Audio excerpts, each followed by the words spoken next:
Today, we're going to be doing Texas style brisket on the big green egg. It's one of my favorite cuts of meat. So here we go. All right, so we got a nice little stack of coal. Just going to get this lit up. Usually leave it about 15 minutes. Get a good coal bed started.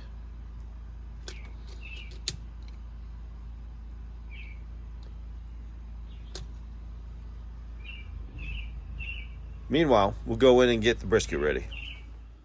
All right, so first we're going to trim this up a bit. This part right here is not going to render down to do anything useful, so typically you're going to get rid of it.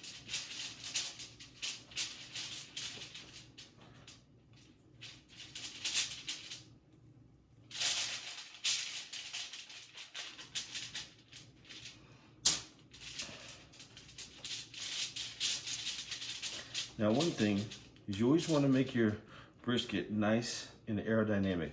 Usually you'll see a lot of people have little pools of spots where there's no bark. Usually what that's from is some condensation or some grease or something getting stuck in a little hole or a little divot. So you want to make it as aerodynamic as possible.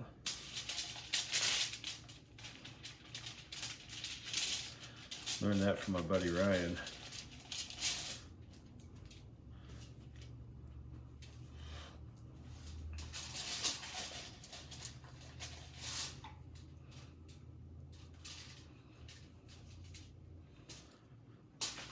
All this little silver skin, if you have the patience, you cut that off too.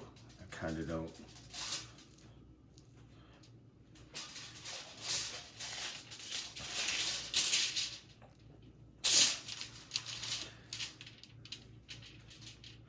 So what you want on this is about a 1/4 inch.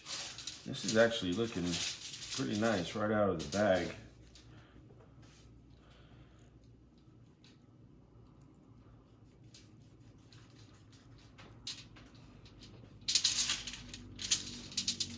Get it down a little here. Man, I need to sharpen my knife.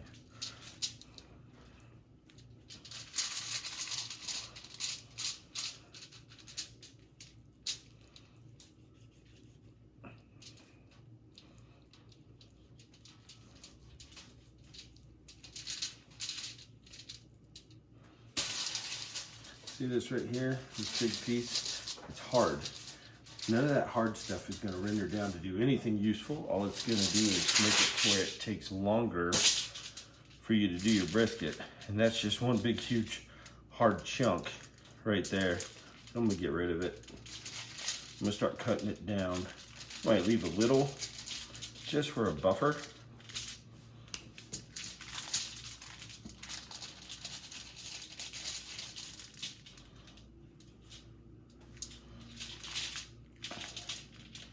Looks like somebody took a big gash right there, but yeah, what do you do?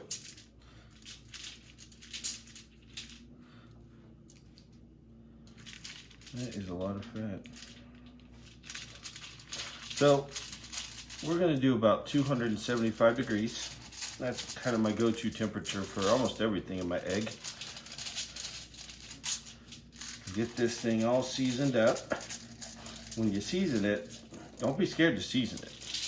Put a bunch of seasoning on it, big piece of meat. All that's gonna do is help you with the bark and the flavor. See right through here, there's another big hard chunk. I try to cut some of it out, because again, that's not gonna do anything for you. That's not rendering down.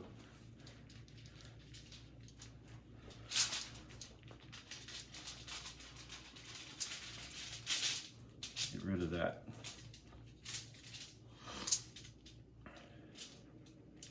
And when I'm gonna temperature probe it. It's gonna be a little hard on this one. You wanna be careful that you're not sticking it in and getting it in a big fat vein like this.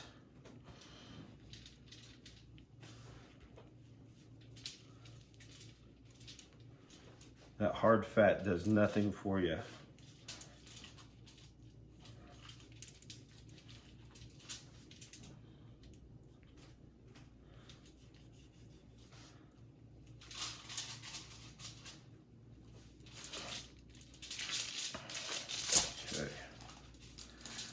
See, right here, you'll see the meat looks kind of dry.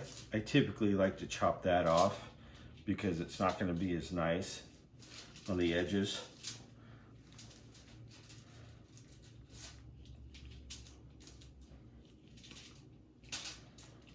I'm gonna grab me a cutting board.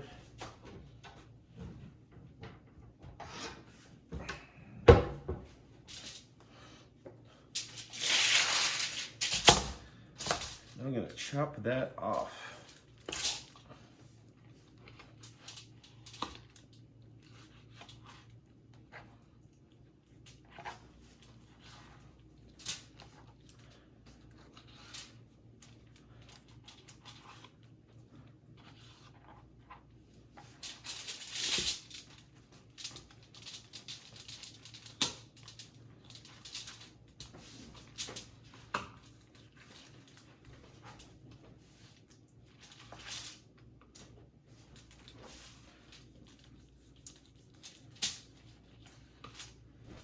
So what I'm trying to do is I want this to be nice and fresh. This meat on the side that's been exposed, see now it's nice and soft, and that's just gonna make for better brisket. See, whenever you have something like this that's kind of pointing out, all that's gonna do is burn up.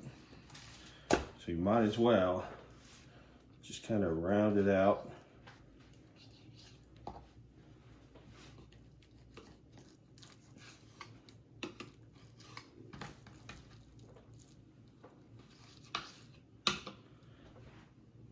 Now I'm gonna get all this, I'm gonna go and try to get all this off, but I'm gonna stop the video because there's no reason for you to have to watch that. It's kind of painstakingly long.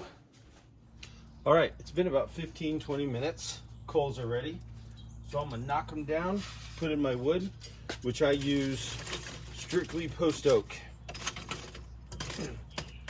Get that flat. I always like to fill that ring up pretty good with coal. This is a small brisket, so it doesn't need to be completely packed, but you always want to make sure you leave room from these little divots, because otherwise the plate setter won't sit down right. I'm going to use a water pan. I'm going to do 275 degrees. You set some of these around. I like to put them in different spots so they kind of get hit at different times too. Get one in there now. They say your meat's going to take on its most flavor from the wood in about the first 4 hours. So after that, I don't really worry about having a bunch of wood in there. Got my water pan there sitting on top of the plate setter. Got my temperature probe because I am going to watch it. Although this brisket's pretty skinny, I don't even know how I'm going to probe it yet. We'll have to take a look. Get that water pan nice and full. I like to use a water pan not only because of the moisture, but it also creates a buffer from the heat source. Everybody says you don't need water pan in the Big Green Egg, but it's kind of true, but I think it's a good idea to have it. More moisture never hurt anybody. I am going to use my Smobot. Got the probe hooked up there.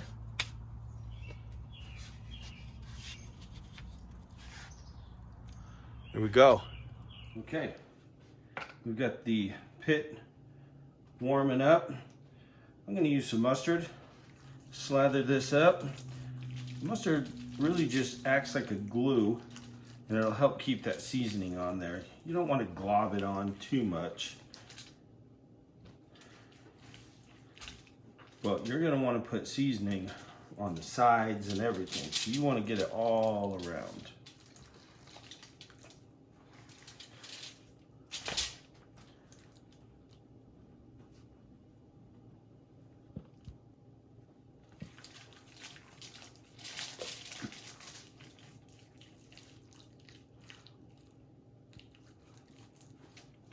This is kind of a weird part right here. Not the best situation, but you know, especially during this quarantine, you just got to deal with what you got.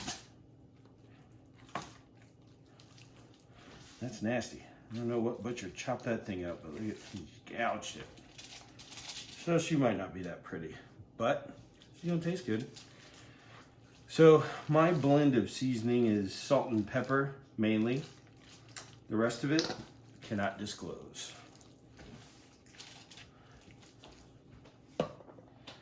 All right, let's get some seasoning on this. And don't be shy. Just get it on there. This is gonna help for a nice bark. Salt and pepper. I like to try to find a 16 mesh pepper. Always makes me sneeze.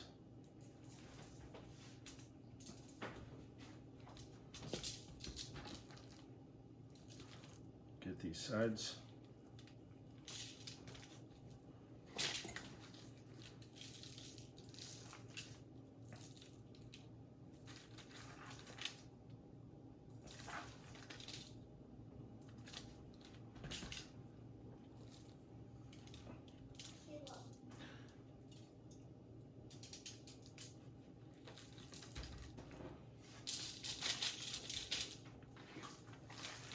All right, I'm gonna flip it over. Get a bunch on this side too.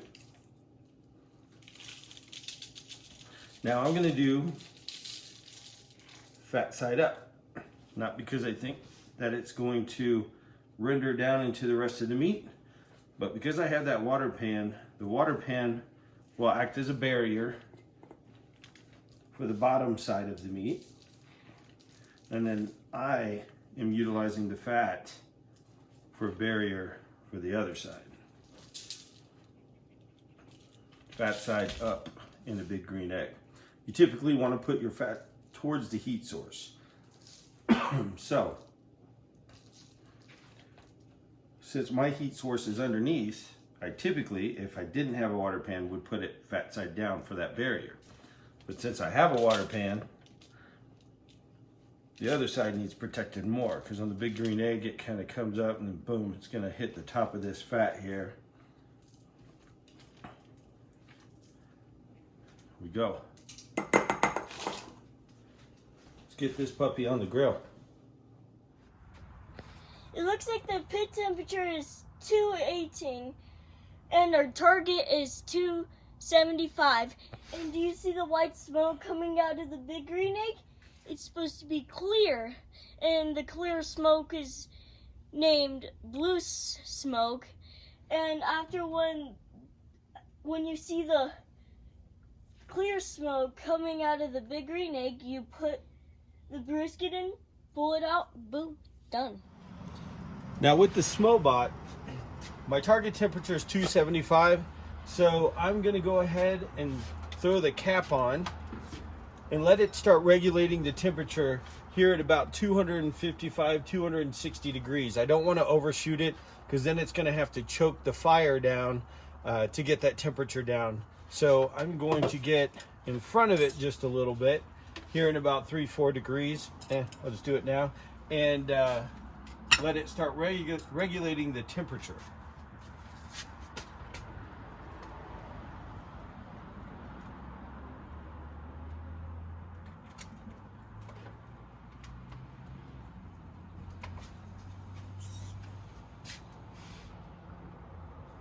If you see here, it's starting to see that rise, so it's going to start controlling it there.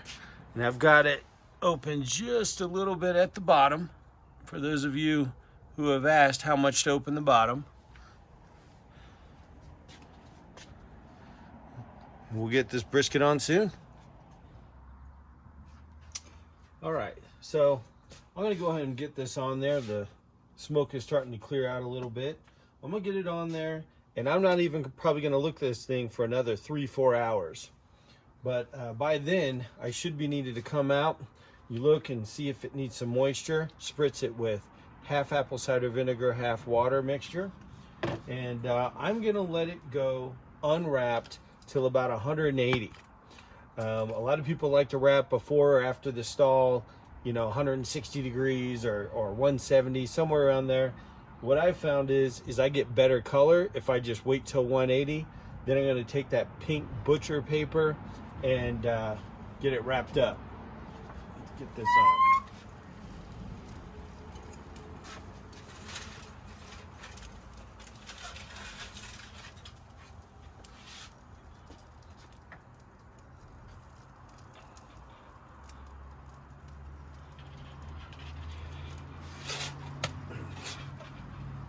I got my probe right in the center.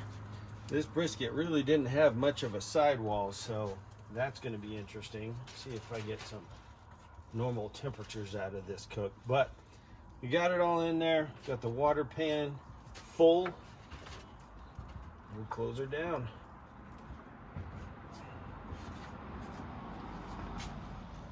All right, it's been a little bit. I'm gonna come check on it. Most likely give it a good spritzing.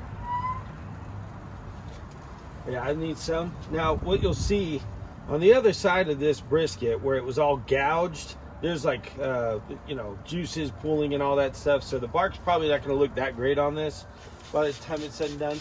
But it's still going to be good. This was kind of a manged brisket, if you ask me. But I'm going to go ahead and spritz it. Apple cider vinegar and water. Get it good. This isn't going to give it any flavors, so don't be scared to put too much. You really want it to soften up that bark, and it works very well. Get some of that juice out of there.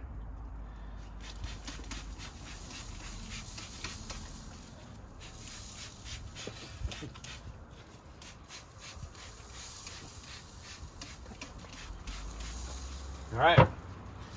Better keep going. She's sitting at about 160 right now. All right, well, so this brisket has hit a stall at about 173. It's been sitting there for hours, but it's looking really nice. Gonna give it some more spritzing. Keep it nice and wet. That's what she said. And go. All right. So you see that color? That's the color you want. She's looking beautiful. Making progress. All right. Brisket has come to about 180. Just a little under, but the color on it's really good. So I'm gonna go ahead and get her out of there.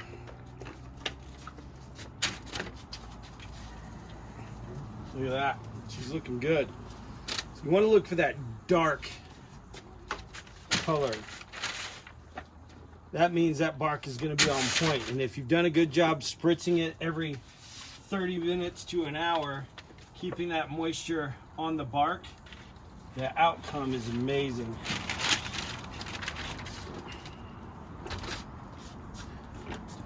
That's that pool I was talking about. The other side's nice and aerodynamic. This side, there's a huge canyon in there. Whatever butcher did this, just gouged this thing. But that's all right. Doesn't have to be too pretty. I'll do another video. Hopefully it'll be prettier. But I'm gonna just drench this and the paper. Get a lot of this apple cider vinegar on there. Just make sure. This is gonna soften up this bark. A lot of times people pull their brisket out and it's hard and burnt, and you'll see lines where the meat is, you know, the different strands of the meat, and oh yeah, check out that bark. That's not bark. You burnt that thing and you didn't treat it right. So we're gonna go ahead, we're gonna put it back on in the same direction too. Upside, just like this. Wrap it up. I'm gonna have to get my Smobot a little bit closer now. Try to do it a little tight.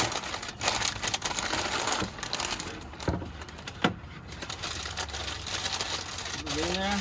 The water pan's still nice and full. Close her up. We're gonna take it to about 200 degrees, and then she'll be done.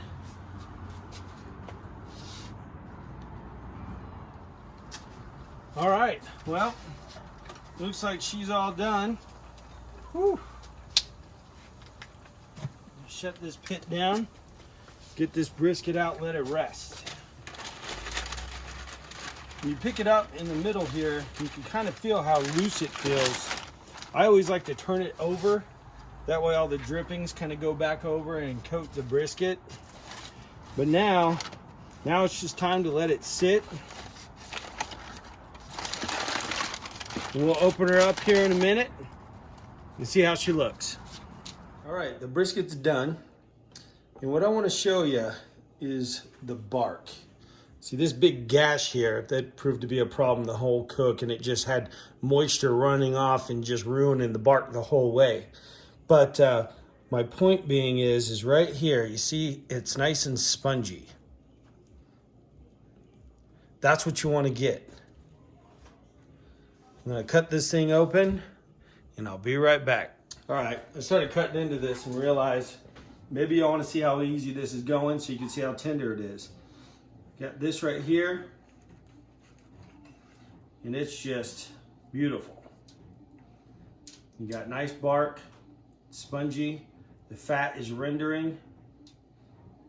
See that color? Yeah, this is great. She's not pretty, but she'll do in a pinch.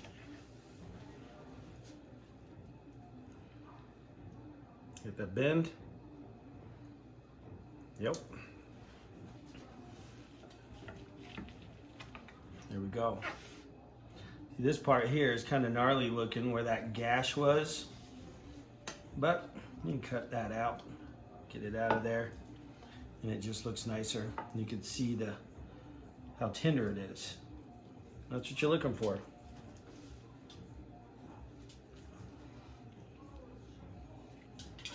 That's it. Easy as that.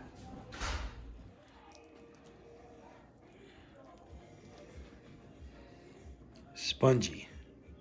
See that sponge? So it's all about.